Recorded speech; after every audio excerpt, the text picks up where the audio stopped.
Hola, ¿qué tal? Mi nombre es Nelly Verónica Mondragón Luna, con matrícula en CNS virtual al 043767.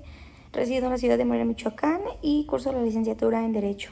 Y bien, este video pertenece al producto integrador de la materia Métodos Alternos de Solución de Controversias, el cual tiene la finalidad de diferenciar el sistema acusatorio del inquisitivo, las implicaciones subjetivas materiales e inmateriales, y conocer cuáles las obligaciones y las tareas de los facilitadores para poder identificar los métodos que se pueden utilizar cuando existen problemáticas. Bueno, primeramente mencionar las diferencias entre el sistema acusatorio y el sistema inquisitivo.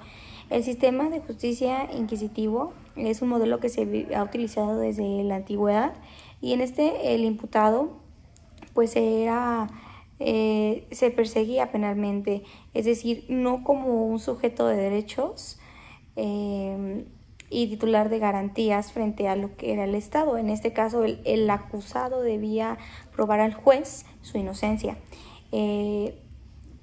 Obviamente a la autoridad tenía que demostrar la culpabilidad del imputado. Esto obviamente lo dejaba en gran desventaja y muy indefenso al acusado, ya que no contaban a veces con los recursos para poder demostrar que no era culpable, y en muchos casos se terminaba condenando por delitos que ni siquiera se habían cometido.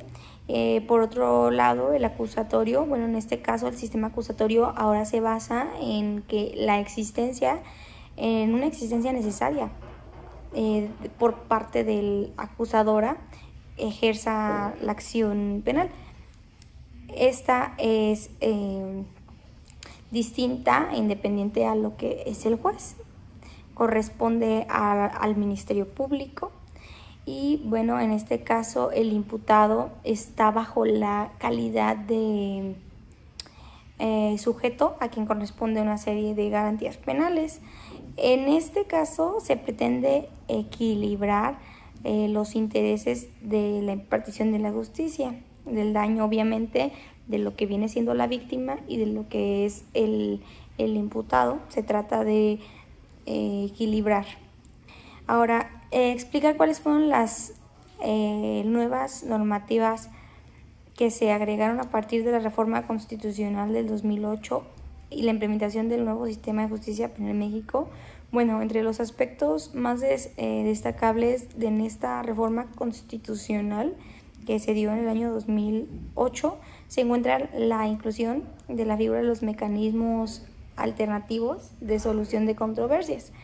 Y bueno, se incluyó en el artículo 17 en la Constitución Política de los Estados Unidos Mexicanos, y en este va a señalar que las leyes preverán mecanismos alternos de solución de controversias en materia penal y que van a regular su aplicación. Aseguran también la reparación del daño y van a establecer los casos en que se requiera obviamente una supervisión judicial. ¿Qué son las implicaciones objetivas materiales e inmateriales? Bueno, tenemos que las implicaciones objetivas y materiales son aquellos aspectos internos de un sistema, como los propósitos, el beneficio o las finalidades, que no son susceptibles al tacto, pero sí se pueden percibir. Veíamos que en clase que algunos de estos ejemplos, por ejemplo, es el desahogar carga de trabajo que se tiene en los tribunales judiciales, dar trámites a casos que tenían ya bastante tiempo archivados, o que no se les daba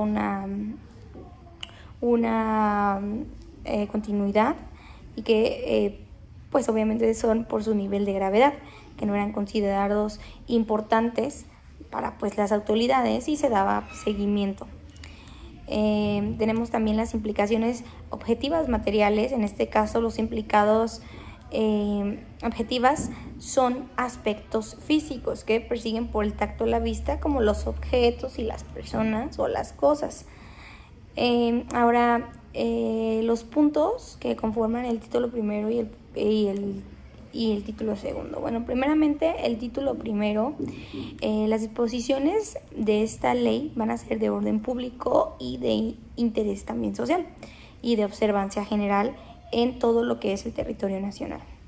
Los mecanismos alternos de solución de controversias en materia penal tienen la finalidad de propiciar a través del diálogo la solución de las controversias que van a surgir entre miembros de la sociedad con motivo de denuncia o querella referidos al hecho delictivo mediante procedimientos basados en la oralidad, la economía procesal y la confidencialidad.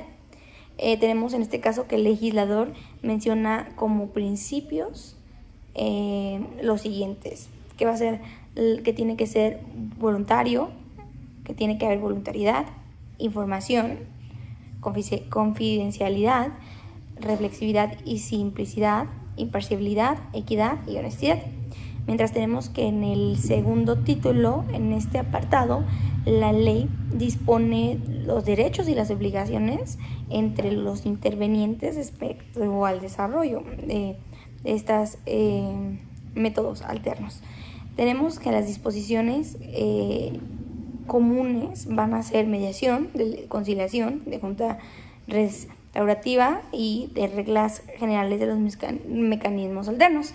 Tenemos que la mediación, como ya lo habíamos visto en clase, pues era un proceso que tenía que ser voluntario, obviamente realizado por las partes que lo solicitan. En este se establecen posibles soluciones al problema obviamente presentado y tiene la finalidad de al tratar de alcanzar un acuerdo entre las partes para satisfacer las necesidades de los involucrados. Obviamente esto va a ser con la ayuda de un facilitador o que va a ser llamado mediador. Él va a tratar de que se propicie el diálogo y el respeto entre las dos partes. Y bueno, vamos a pasar a los facilitadores, obviamente, como ya lo dijimos, son las partes encargadas de dirigir las sesiones de los métodos alternativos de solución de controversias. Y dentro tienen bastantes obligaciones y vamos a mencionar algunas de ellas, que es observar las obligaciones que la ley define de manera muy clara acerca de su cargo. Estas están señaladas en el artículo 51 y vamos a mencionarlas. Tiene que cumplir con la certificación y capacitación establecida en la ley, así como con 180 horas de capacitación y exámenes con calificación mayor de 80. Respetar a las partes y sus derechos, no hablarles con malas palabras o con sarcasmos.